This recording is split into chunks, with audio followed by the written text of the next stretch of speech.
Recording by Magahiya music Manpur block गया।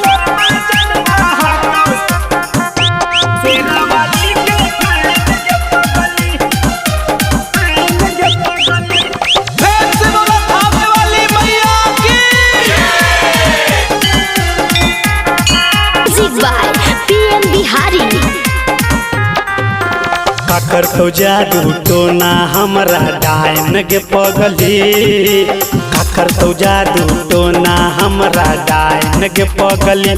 तोर माँ जनुआ हा शेरा वाली के फैन गे पगली, तोर माँ जनुआ हा शेरा वाली के फैन गे पगली। भूत पर्यटक मुहवा क देबो बैन गे पगली, भूत पर्यटक मुहवा क देबो बैन गे पगली। तोर माँ जनुआ हा शेरा वाली के फैन गे पगली, तोर माँ जनुआ हा शेरा वाली के फैन गे पगली।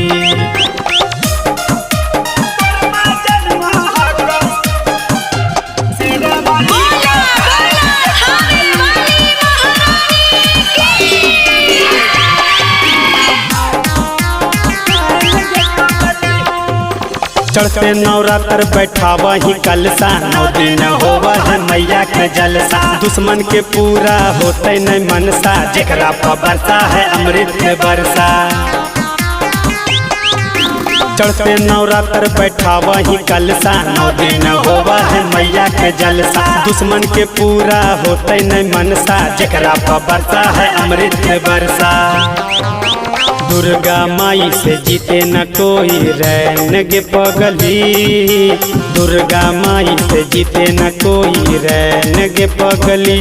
तोर माँ जनुआ हा शेरा वाली के फैन गे पगली, तोर माँ जनुआ हा शेरा वाली के फैन गे पगली।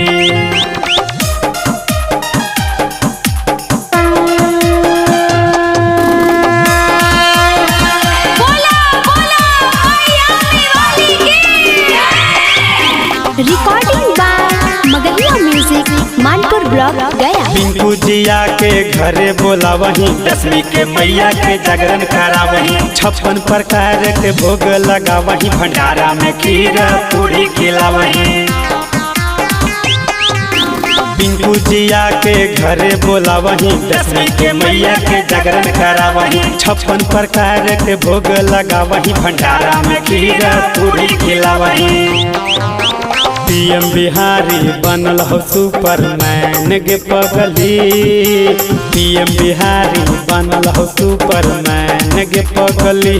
तोर माँ जनुआ हा शेरा वाली के फैन गे पगली, तोर माँ जनुआ हा शेरा वाली के फैन गे पगली। Recording by Magahiya music Manpur block Gaya.